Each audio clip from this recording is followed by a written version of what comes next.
करिए और आप सब एक बार जोरदार ताली बजा के रसिया जी का सम्मान करें। आदरणीय रामपुत्र रसिया जी। भोजपुरी एगो ऐसा भाषा बा सबे कह गई कि इमें बड़ा मिठास होला आ यही में मैं के स्थान ना मिलेला, मैं के स्थान ना मिलेला।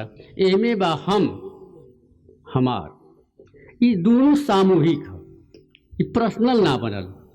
तो हम सामूहिक रूप से एक गो छंद है सब समाज के देता नहीं मंच सहित है।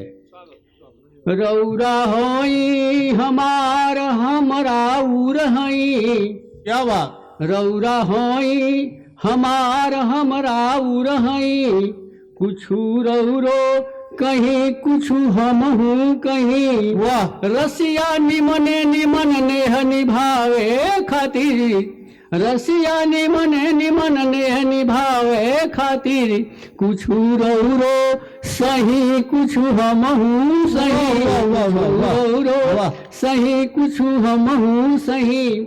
अब एक दूसर क्या बात है, क्या बात है।